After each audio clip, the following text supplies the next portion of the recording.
Hey class, there's so many topics to talk about this semester, but if you don't mind indulging me, I really need to just grind an axe real quick.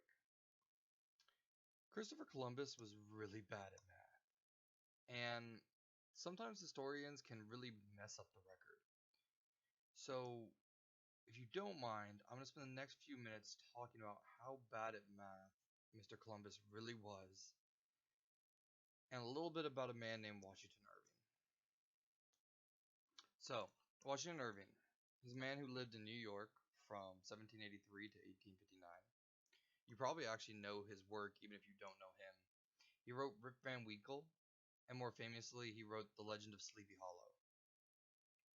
Here's the thing about famous authors and celebrity historians, though. He had a much bigger impact on the legacy of Columbus than he really should have. Irving was a storyteller, and the true story wasn't great to print. So he added in a secondary story, which was a little more fantastical and exciting. He created a fabrication of Columbus's journey and motivation. In 1828, he published a three-volume book about Christopher Columbus as a biography. He even prefaced this book by saying that he was going to avoid his normal fanciful style.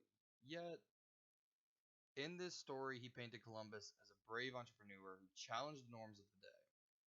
Irving argued that most Europeans believed the earth was flat, but our hero Columbus knew better.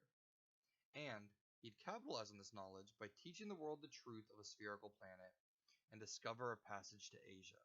He was a rebel who challenged the elites of his day. So infectious was this myth that I don't know about you, but it's the one I was taught in grade school.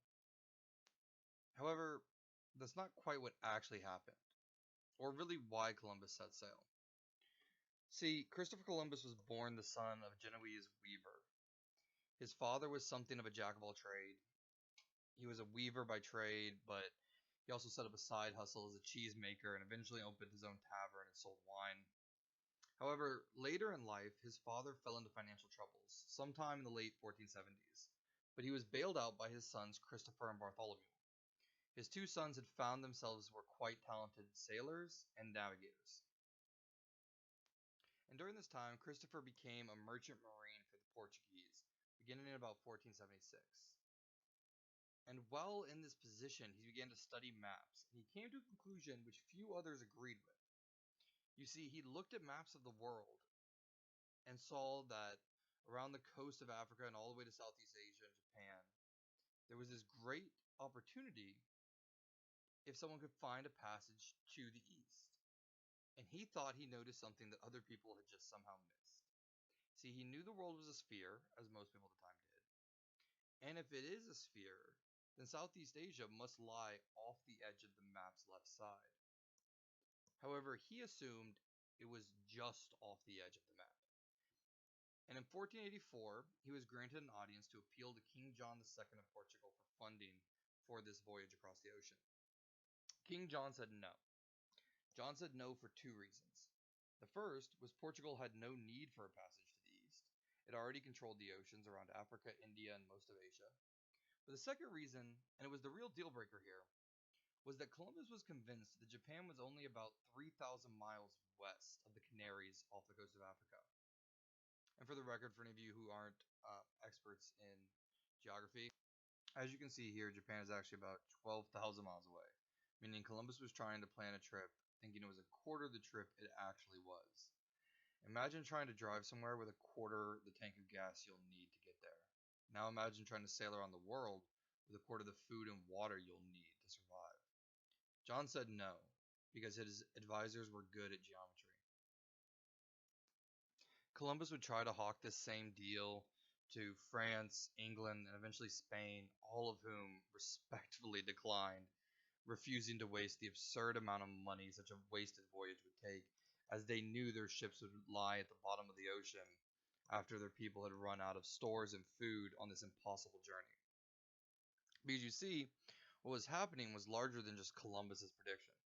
But we are looking at thousands of years of humans debating the size of the earth we live on. In the West, Aristotle was one of the first to point out that the earth casts a circular shadow on the moon, and that would seem to imply that we are a giant sphere. And since then, great minds have debated about the size of that sphere.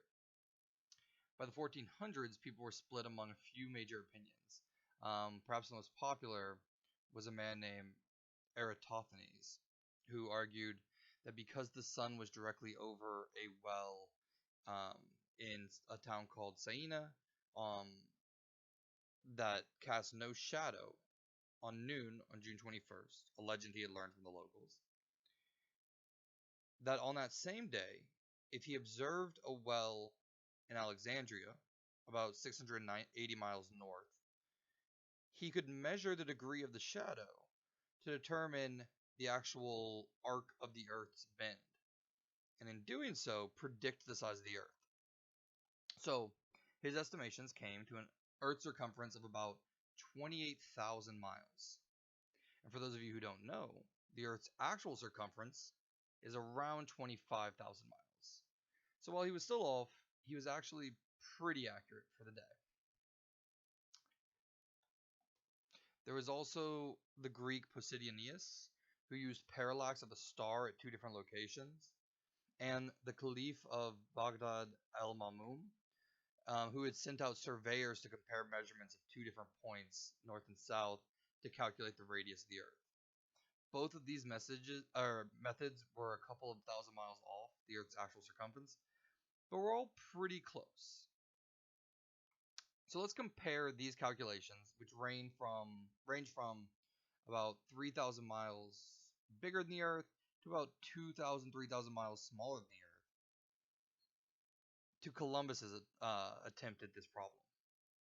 See, Columbus, using whatever information he could to skew the research as much as he could to make an argument for a smaller journey, came to the conclusion that the Earth was only about 10,000 miles in circumference. That is significantly less than half the size the Earth actually is. So, my young historians, you're probably asking yourself at this point, how? How did this beaten, ego bruised, inexplicably still convinced that he was correct man get the Spanish king and queen to give him the money necessary to sail out in hopes of discovering a new route to Asia? Well, actually, that had very little to do with him. They granted the request not because they thought he'd succeed, but because in January of 1492, they had betrayed a promise to their Muslim neighbors and sacked the city of Granada. They had pillaged the wealth from the Muslims who lived there and driven them out of the newly conquered and unified Iberian Peninsula. Flush with wealth, the young monarchs decided to gamble. They figured if Columbus somehow succeeded, he'd give them an advantage over their Portuguese rivals, and they'd make even more riches. And if he failed, well, they were gambling with someone else's money, so it didn't really matter. So off he went, Columbus, full of dreams, very wrong about where he was headed, and also very wrong about his geometry, found himself in command of an expedition which was perhaps the single most impactful event in human history. All because he was bad at math, but he had found some rich people who would invest in his plan anyway.